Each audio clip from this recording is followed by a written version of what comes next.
Merhaba arkadaşlar, kanalıma hoş geldiniz.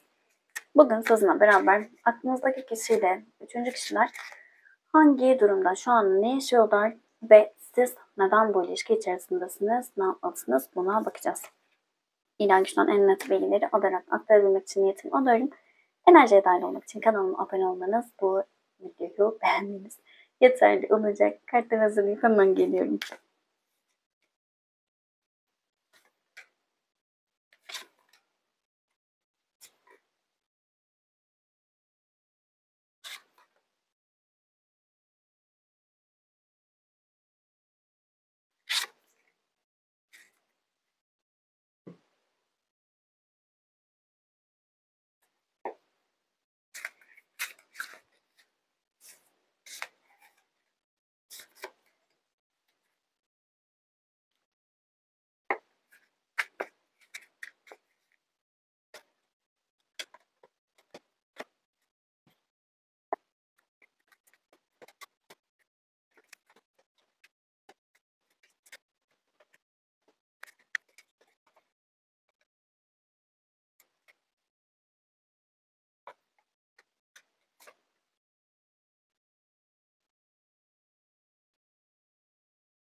Evet, kartlar hazır. Bütün hayrın olsun. Hemen başlayalım.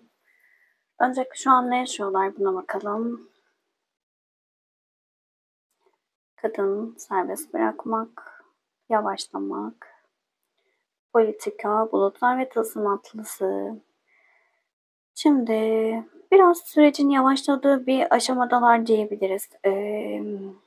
Biraz politik davranmaya çalıştıkları, doğru adımlar atabilmek adına biraz maskelerin takıldığı, e, olanın olduğu gibi gösterilmediği, konuşamadım. Bir sürecin içerisindeler diyebilirim. Çünkü bulutlar kartıyla önlerini göremeyen bir enerjideler.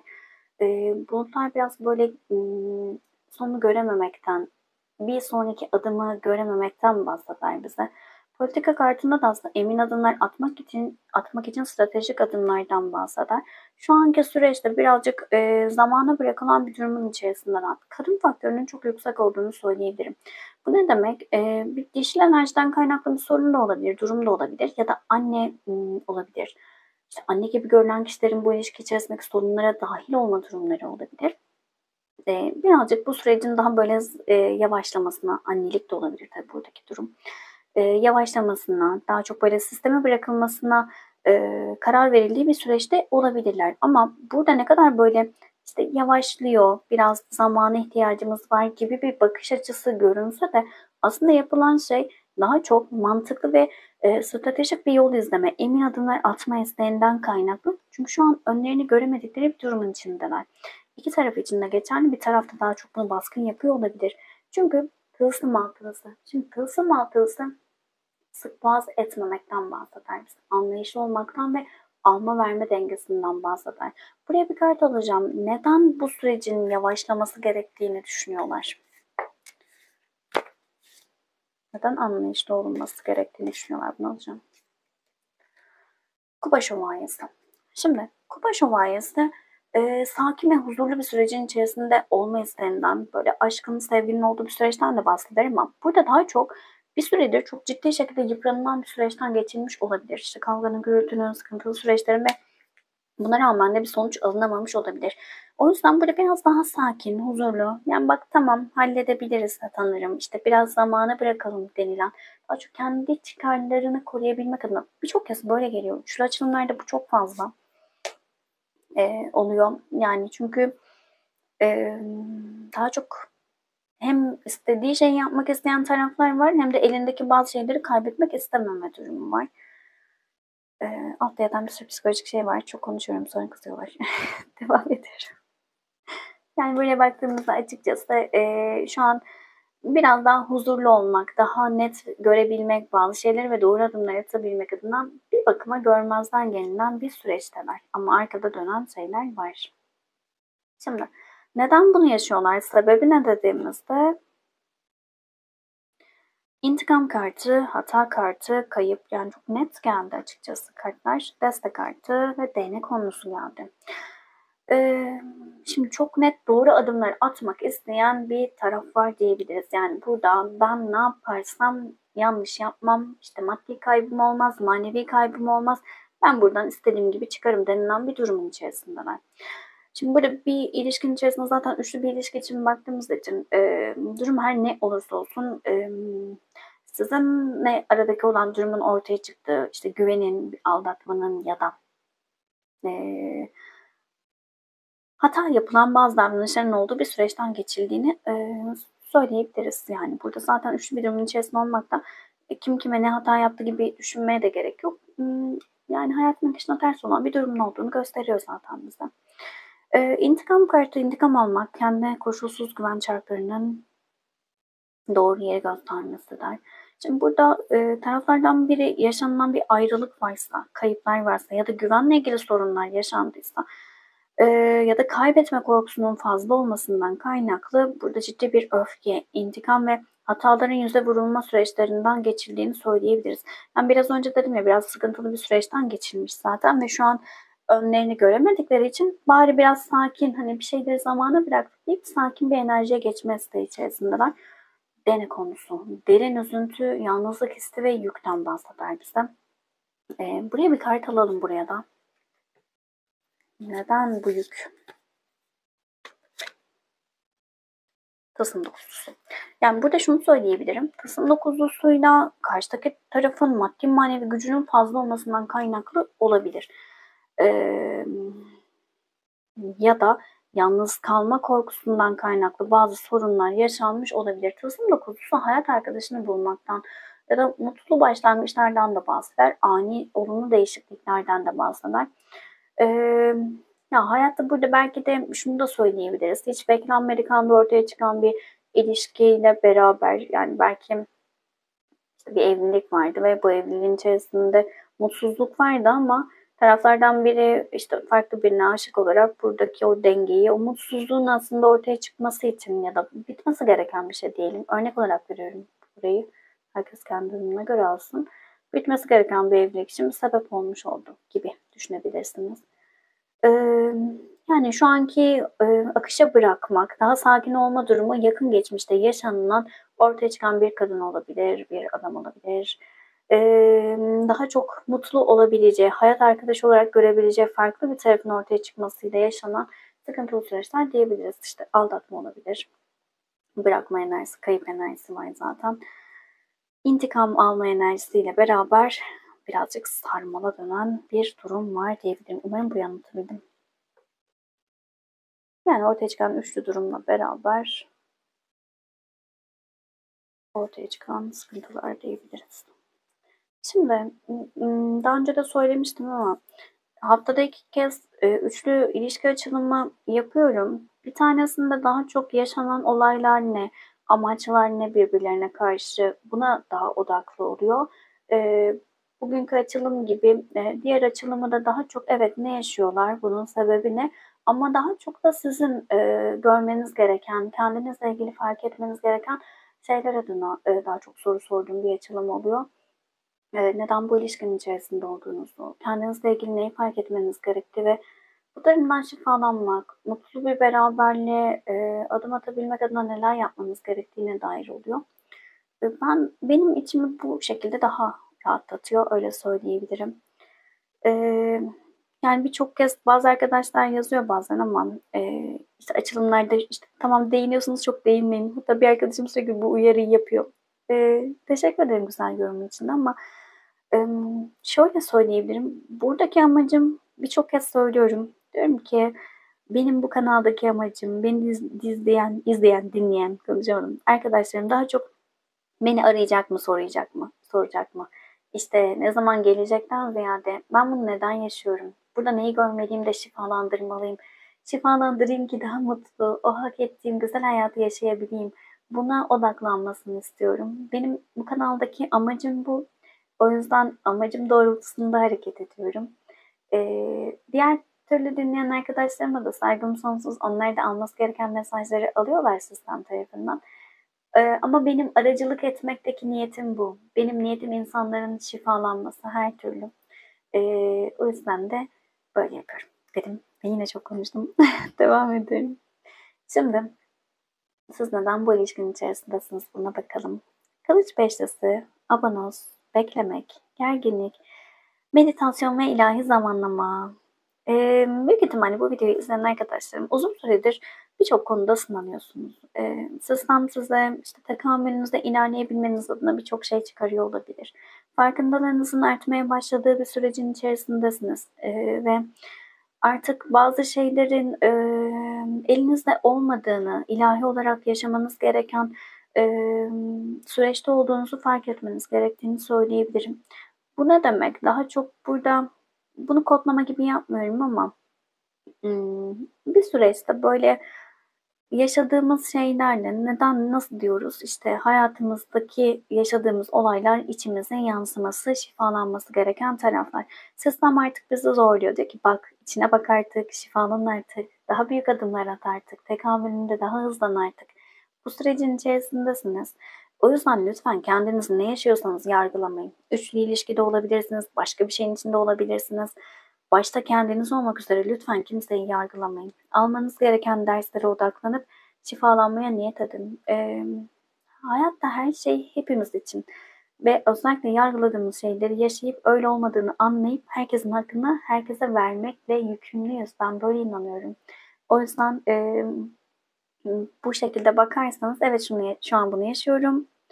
Emin olun da şunu da söyleyebilirim. Çok danışan, ya da birçok arkadaşım diyeyim. Bu tür bir durumun içerisinde olduğunda özellikle üçlü durumun içerisinde olduklarında ilk söyledikleri şey şu oluyor. Bu hayattaki en büyük korkum. Ben böyle bir şeyin içerisinde olmak istemiyordum. Korktuğunuz şeyi çekersiniz. Sizin net tavırlarınız, yargılarınız varsa işte üçlü bir durumun içinde olunmamalı gibi. İşte böyle olan kişiler şudur, budur gibi tanımlamalarınız varsa sistem der ki başım üstüne hadi sana da bir göstereyim sen de bir bakalım geç içinden. Söylediğin gibi oluyor mu? Yargıladığın gibi oluyor mu? Öyle mi? Bir gör.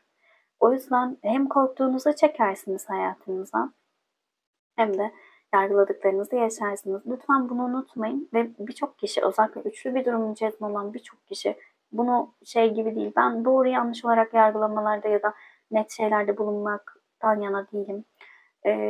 Birçok kişi burayı negatif görür ama bu insanların, bu tür durumların içerisinde olan insanların birçoğu en başta bu tür konuları eleştiren kişilerdir. Bunu unutmamakta fayda var diyebilirim. Şimdi hemen devam ediyorum. Abonos kartı derin üzüntülerden bahseder. Derin üzüntü ve sıkıntılardan bahseder.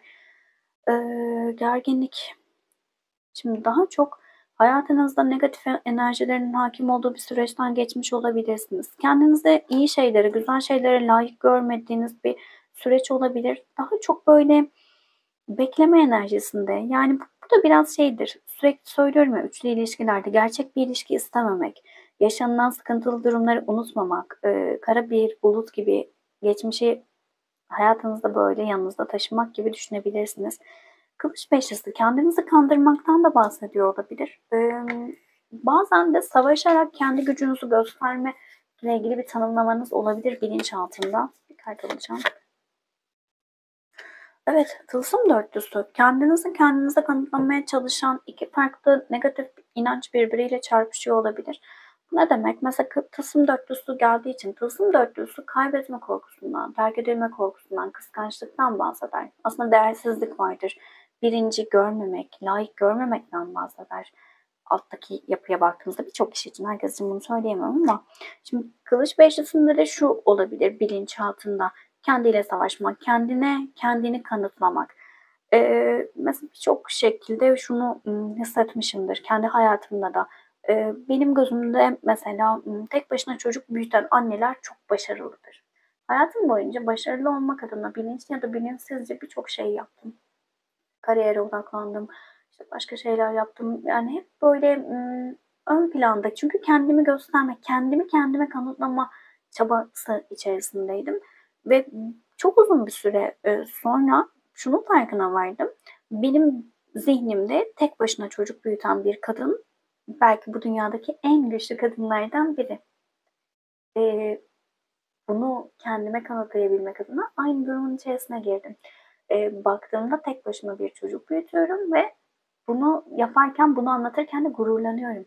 Evet, güzel bir şey olabilir ama bilinçaltındaki duruma baktığınızda sizdeki bu inanç, yani bendeki bu inanç olduğu için hayatıma evliliğimi sürdüremeyeceğim bir kişiyi çekmiş olabilirim. Çok ayrıntı verdim kendimle ilgili. Devam ediyorum. Yani bu tarz inançlarınız olabilir. Kendinizi kendinize kanıtlayabilmek adına. İşte bak ben zorlukları aştım. Bak ben ne kadar zorluklardan geçtim. Yani biriyle arkadaşlık yaparsınız. Harika bir arkadaşlık olur. Mutlu eder sizi, siz onu mutlu edersiniz. Hiçbir sorun olmadan evlenirsiniz, hayatınız devam eder. Böyle de bir hayat olabilir. Ama bilinçaltınızda böyle zorlukları yenerek kendinizi kanıtlama gibi bir inanç varsa bu sefer her türlü zorluğu hayatınıza çekip bak bunu da yaptım, bak bunu da başardım, bak bunu da yaptım. O yüzden her şeyi kolaylıklarla, en iyi ve en yüce şekilde kolaylıkla yaşayabilmeye niyet etmekte fayda var. Çok konuştum. Devam edelim. Kendinizle ilgili neyi fark etmelisiniz? Buna bakalım hemen. Bağlı. Bırakamadığınız bazı düşünceler, inançlar var. İşte bahsettiğimiz bilinçaltı durumları diyebiliriz. Bağımlılık enerjisinde olabilirsiniz. Kendinizi değerli görmüyor olabilirsiniz. Sevilmeye layık görmüyor olabilirsiniz ve bu inançlara böyle sıkı sıkıya bağlı olabilirsiniz. Bu alanlara bakmanızda fayda var. Ee, Adalet, dağ kartı. Aslında bakarsak biraz önceki söylediğim şey çıkıyor. Dağ, zorluk. Şimdi böyle bir şeyiniz olabilir. İşte zorlukları aşmak zorundayım. İşte adil olan bu, doğru olan bu. Ee, Adalet kartıyla beraber geldiği için de bazılarınızda da hep doğruyu yapmalıyım inancı olabilir. İşte hep doğru yapmalıyım. Her konuda iyi olmalıyım gibi bir inanç da olabilir. Çözümün sizde olduğunun farkına varmanız gerekiyor. Kendinizi sürekli böyle yenilmiş hissediyor olabilirsiniz. Kılıç olması çok yer almaktır. Yani burada hissetmenin dışında da e, gerçekten hayatınıza çok zorlayıcı, çok canınızı yakacak, ciddi ciddi düşüp kalkmakta zorlanacağınız olaylar çekmiş, yaşamış olabilirsiniz. Ama sistem diyor ki hep bunu yaşamak zorunda değilsin. Artık kır. Anahtar sende, çözüm sende. Sen bunu yapabilirsin. Sezgilerine güven, kendi içine dön. Bak, bak içinde değişen şeylere. Belki kendinize adil davranmıyorsunuz. Gücünüzün farkında değilsiniz. Kendi kul hakkınızın yenilmesine e, sebebiyet veriyorsunuz, izin veriyorsunuz.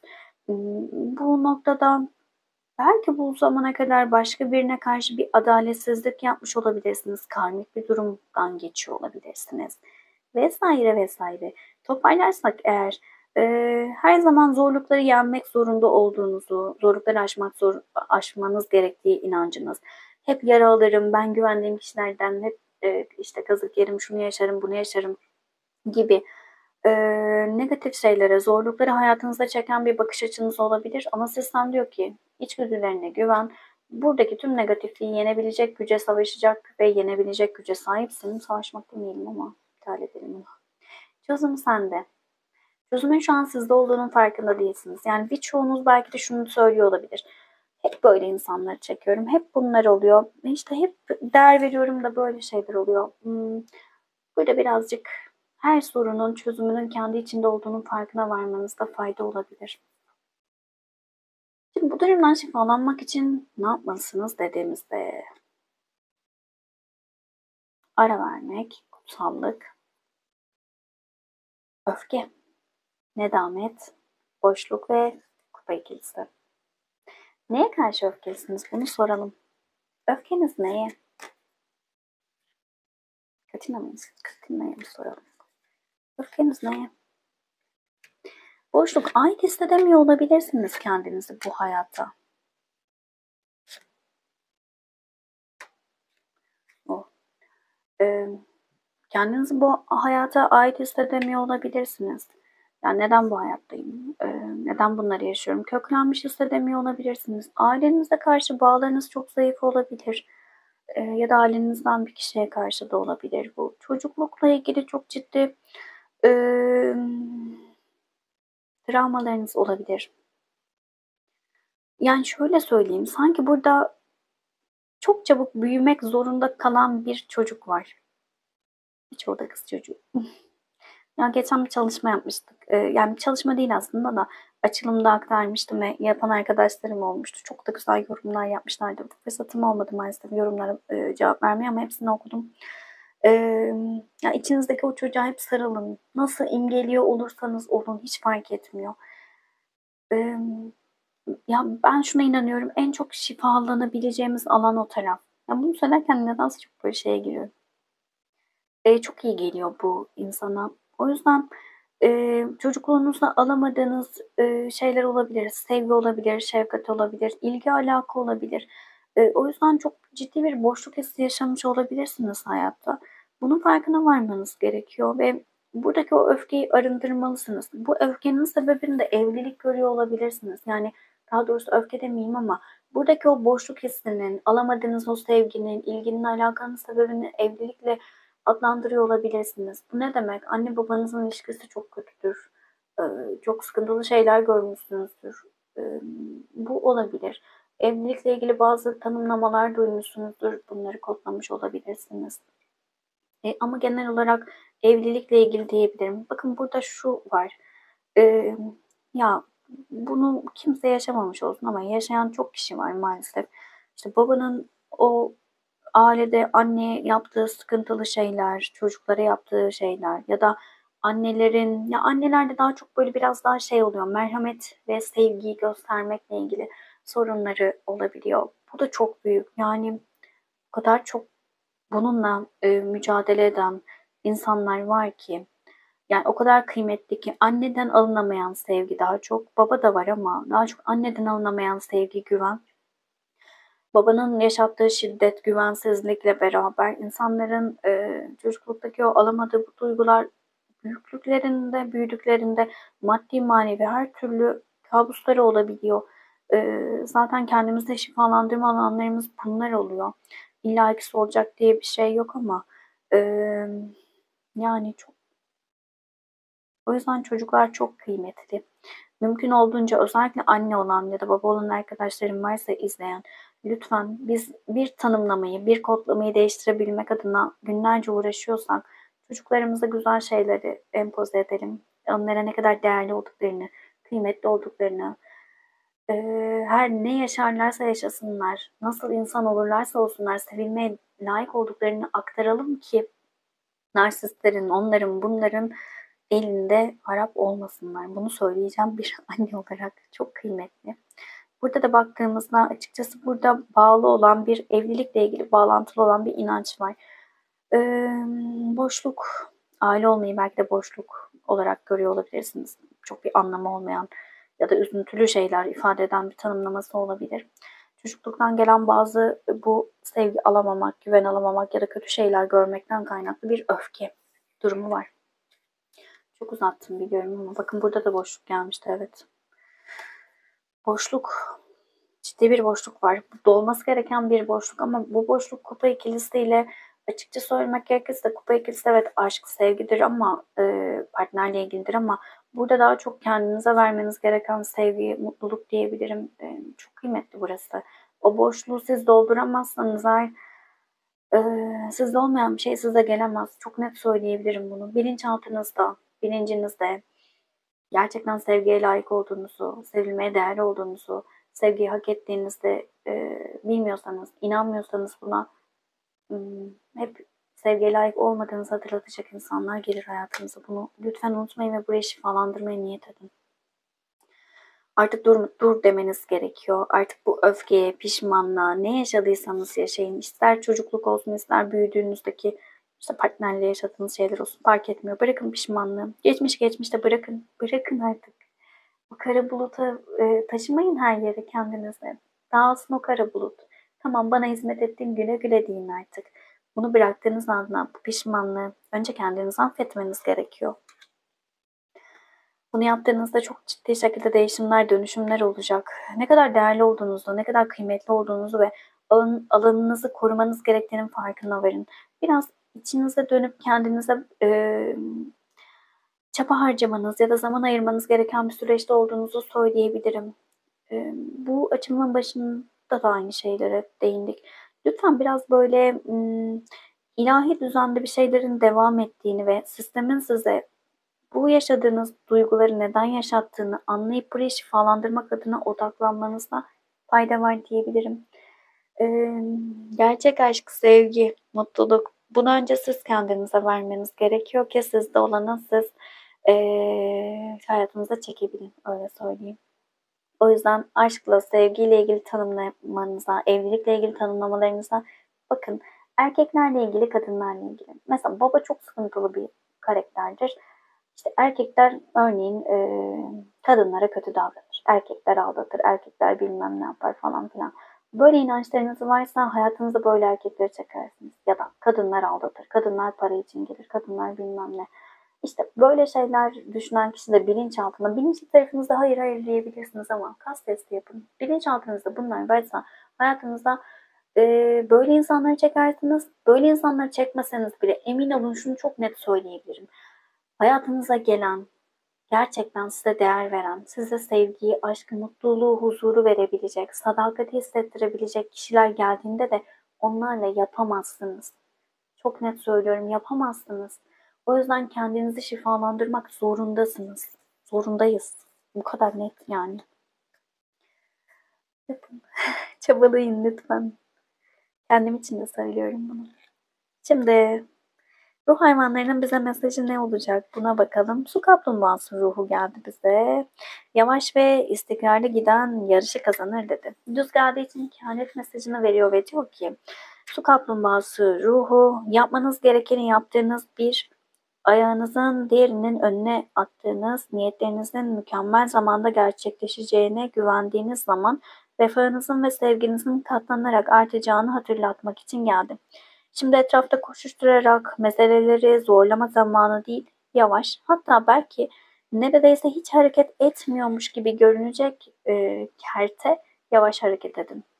Bu bulunduğunuz yol üstünde düşünerek çok yakında geçip gidecek olan bu kısa anda yapmanız gerekenleri yaparak ve su kaplumbağası ruhuyla uyumlanmaya zaman ayırarak yürümeden önce emekleme zamanı olabilir.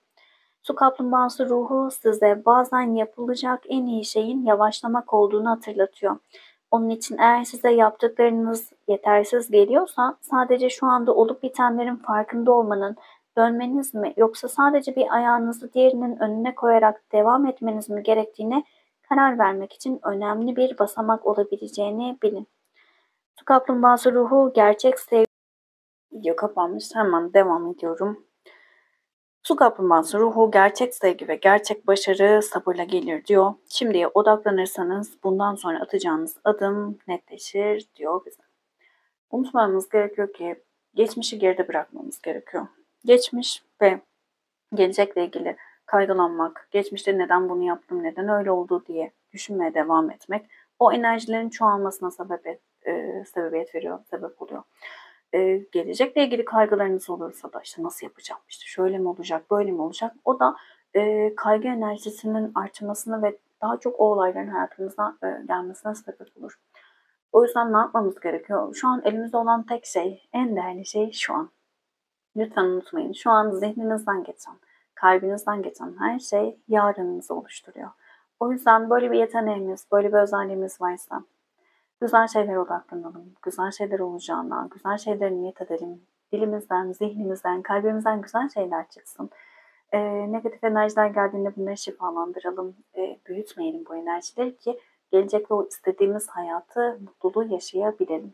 Bu çok çok çok önemli. Bunu unutmayalım lütfen. Kolektif bir açılım. Hepsine uyumlanamayabilirsiniz. İçerisinden mesajlar almaya odaklanın lütfen. Videoyu beğendiyseniz beğen tuşuna basabilir. Abone değilseniz abone olabilirsiniz. Bazı tarafları çok böyle ayrıntı odaklanmış olabilirim. Farklı bilgiler vermiş olabilirim.